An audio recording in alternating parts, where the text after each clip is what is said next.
One thing you probably can't say about yourself, but I can, is this. I have never touched a Call of Duty game, not once in my life. In fact, I've never played a shooter in a real-world setting at all. So when the very first Call of Duty got voted to be reviewed on the channel, I was ecstatic.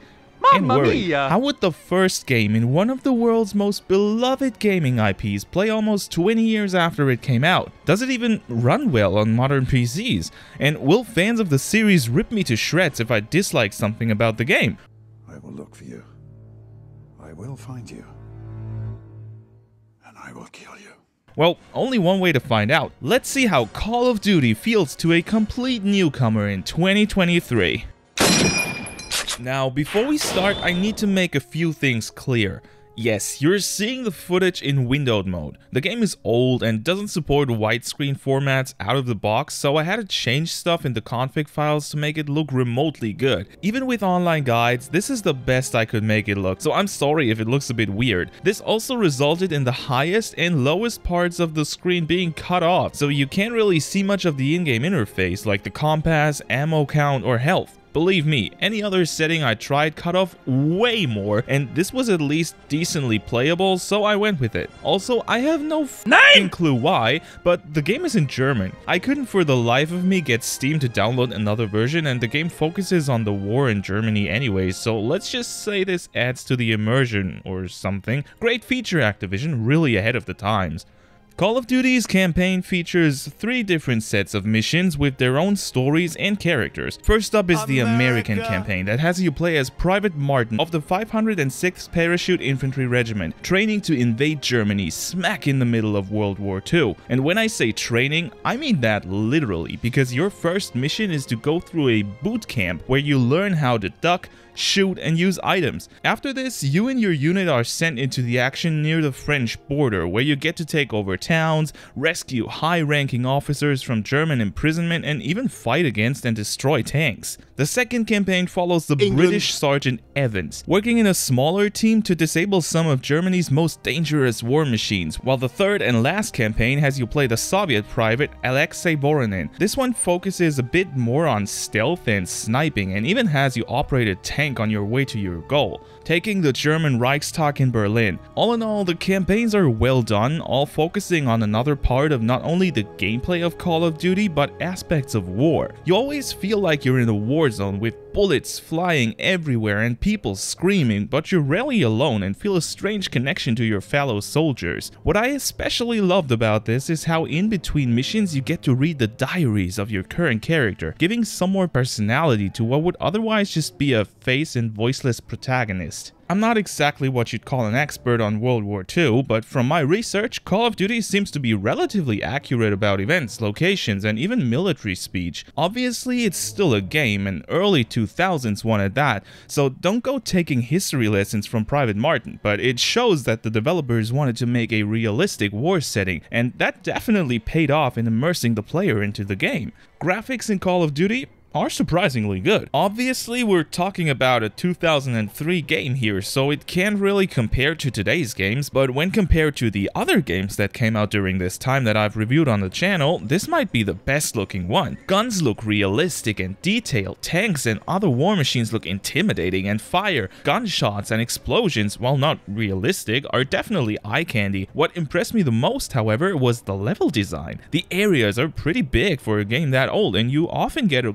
great view of the whole battlefield, which makes playing the game feel like much more than just going through a campaign. You're fighting a war. Add to that the meticulous lighting, illuminating just enough to make you see what you need to see, but always keeping you aware of enemies in a dark corner, and you get a visual experience that must have been staggering when the game came out. The real winner in the presentation is the sound design though. Play this game with some decent headphones or a surround setup, and you'll notice how incredible the soundstage is. Bullets flying from every angle. You hear the screams of your squad mates and can pinpoint exactly where they are. You hear footsteps altering their sound depending on the ground they walk on, and if you're familiar with them, you can even distinguish each weapon just by the sound of their shots. The soundtrack itself, written by Michael Giacchino, feels a lot like that of a movie. What I mean by that is that the game only features music at key moments, and even then it never really takes center stage.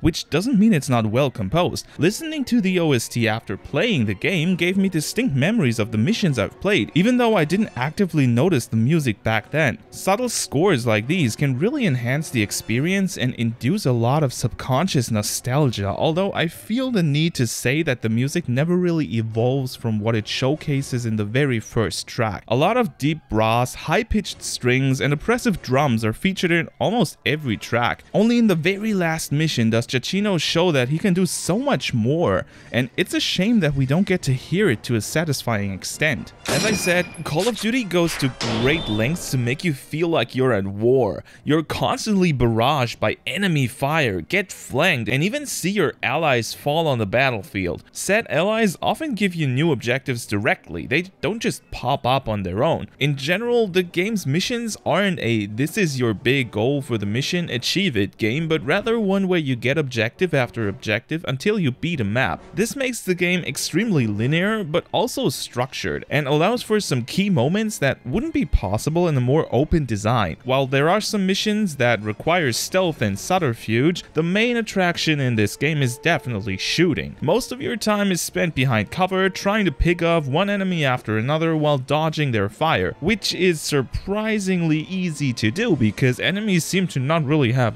much of an AI. They usually just pick a spot to shoot from and stay there until you kill them, occasionally going behind cover. In all my time with the game, I never got rushed by the enemies, even if I took my time with disposing them from a safe spot. With shooting being the game's focus, you'd expect there to be a lot of weapons that all play differently and, giving the setting, are true to their original counterparts. And holy crap, would you be right! There are 20 firearms in the game, not counting various types of grenades and launchers, and they're actually pretty distinct, even for someone like me who doesn't know shit about guns. There are different categories like pistols or submachine guns, each represented by multiple different weapons that have their unique quirks. For example, with rifles you have the Carabina 98K, which is your usual rifle that comes with either a scope or an iron sight. It does decent damage and is pretty easy to aim, but has low ammo capacity. Another rifle, the Lee Enfield Mark I, has a much higher ammo capacity at 10, but you can only reload 5 at a time and cannot reload before you shoot at least 5 times. It's also the only rifle in the game that doesn't come with a scope, so long-range shooting is harder. Things like these are true for all of the weapons. Each work differently, are used in different scenarios, and from what I can tell are remarkably similar to the real guns they're based on. High points in the campaign even let you take control of cars, tanks, and mounted machine guns, so there's enough variety here to make the playthrough enjoyable throughout. But there really isn't a lot of replay value if you don't enjoy trying to go up in difficulty and challenging yourself, or rather challenging your hard drive.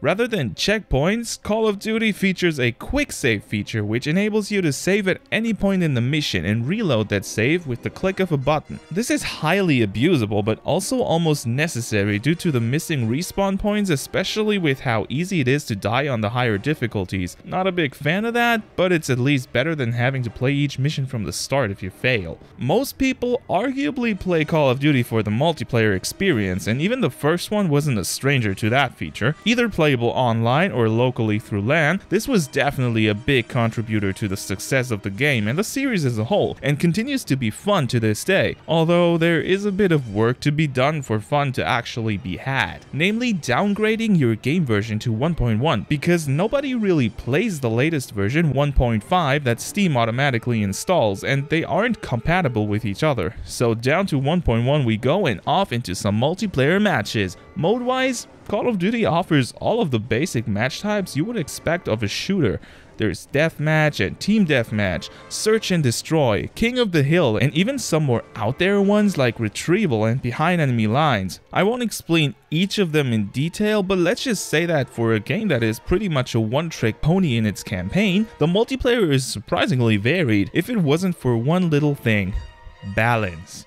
You don't really notice this in the campaigns, but the weapons in this game are far from balanced, and this, combined with the fact that the game features loadouts, which means the ability to choose with which weapons you spawn into a new match or after death, means that most players run with the same few weapons and there isn't a lot of variety in the gunfights. maybe that was different back in the day, and if you've played it back then, you can enlighten me in the comments, but at least that was my impression in the time I played around with the multiplayer. Despite its age, the original Call of Duty is still a remarkably fun experience today, with a level of immersion not often seen in shooters and some decently interesting stories. The multiplayer isn't really all that active anymore, but there are still enough people to play some games with, and it's fun enough for a few sessions. I can easily see this still being a hit at LAN parties, if somebody still does those. The only real gripe I have with the game is the fact that it wasn't really made for a modern OS or hardware, and that shows. Also, what the hell is up with the price? $20 for an over 20-year-old game in a series of yearly installments? Seriously, Activision, this is way too much. If you can get a cheap copy of the game or are very interested in the history of the franchise, you can't really go wrong with spending a few hours on this classic, but for anyone else, you're probably better off just playing some of the newer games in the series. Did you play this game back in 2003? Maybe sometime later to check it out, or maybe you want to check it out but haven't yet? Tell me in the comments. I hope you had some fun with the video, and if you did, don't forget to give the video a like. It's just a click for you and really helps my channel out. Thank you very much for watching, and remember to always keep that backlog rolling.